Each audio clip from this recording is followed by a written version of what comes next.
Hello everyone, today we are going to start the new topic that is related with that of gyne infection in gynecology, that is a genital tuberculosis.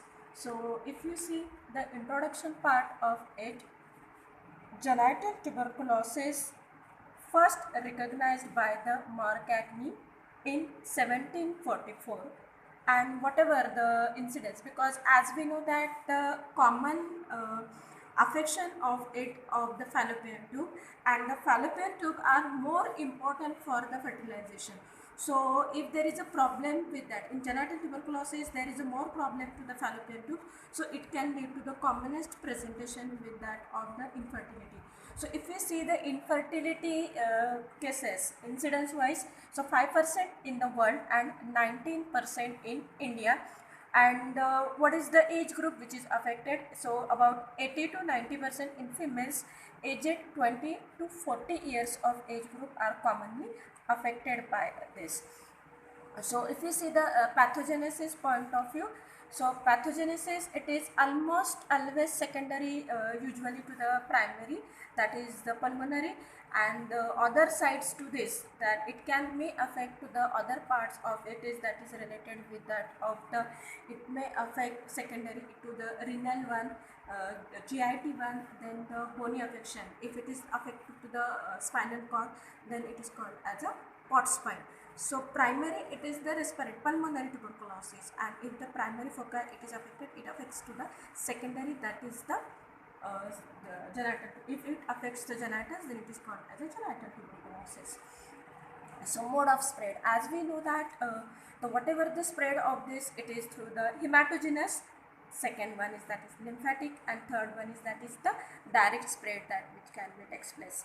So whatever the evidence suggests, if primary infection occurs close to menarche, increased chance of the genital tuberculosis if it is present during the menarche age group, that is related with that, so 16 years or some 40 to 16 years of age group, that is menarche age group. Then next, that is the histopathological. What is this changes? What we say this is histopathology.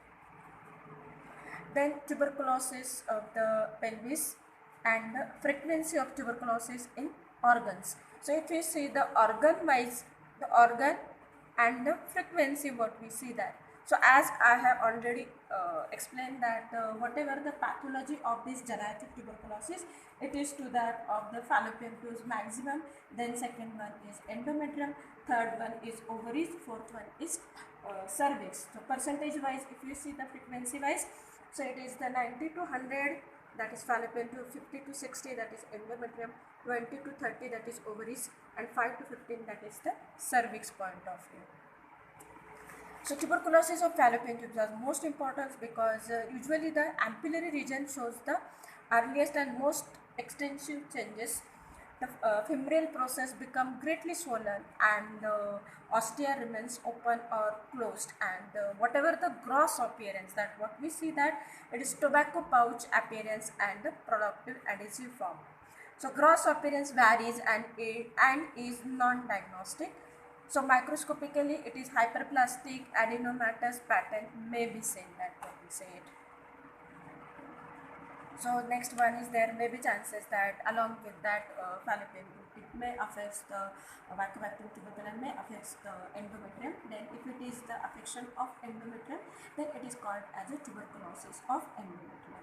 So there is a gross size and shape of uterus may appear normal, but endometrium on gross appearance may show ulcerative, granular or fungating lesions resembling like that of the carcinoma, and the endometrial cavity may be obliterated with the intrauterine adhesive. So whatever the endometrium, if we see here, that is if the uterus is like this, inner side it is the whitish, that is the endometrium, and if see that there is a ulceration takes place to the inside, and then there is a presence of adhesive intrauterine, that is inside of it, intrauterine adhesive, that is adhesions are present.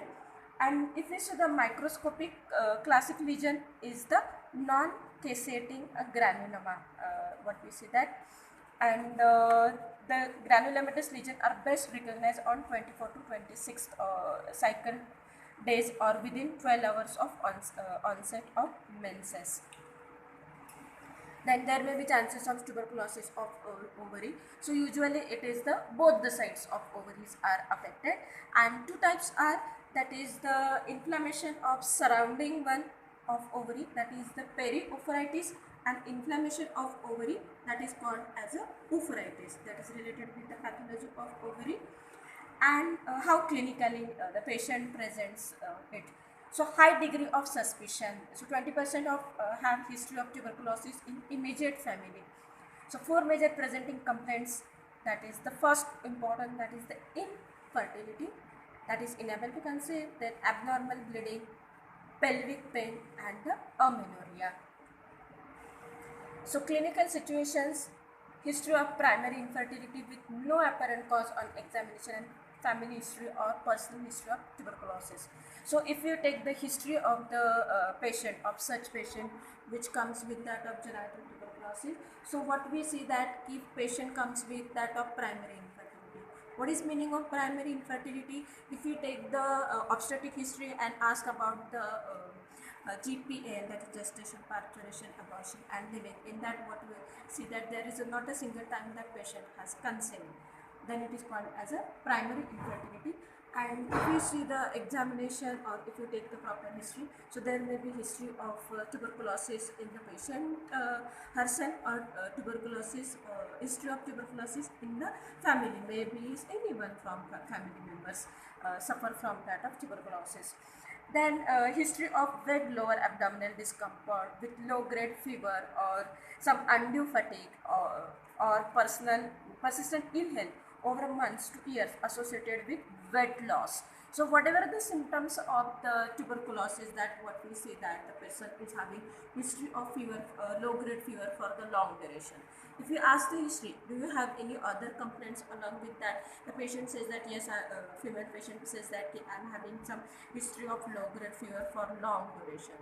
That may be the presentation, or that patient may be said unnecessary, there is no energy for doing the work, undue fatigueness that can be present, or persistent, some complaints are coming, that is persistent ill health over months, then we can think about it. And there is a characteristic of history of weight loss, that what we see in this clinical situation. Then adolescent female presenting with ascites, pain, and low grade fever. Then menopausal, if the female is present at the age of menopausal female, enlarged uterus, that is tense and tender on examination, that is pyometra formation. That is if you do the per abdominal examination, there is a tenderness in the uterus of per vaginal examination. So that is the tenderness, we can see that. And the recurrent pelvic inflammatory diseases, that is PID. Not responded to that of antibiotic. If any patient presents with that of pelvic inflammatory diseases, which are recurrently patients suffering from that of the complaints, and if still even giving after the proper treatment, patient comes again and again, then we can think about that is related with that of genital tuberculosis.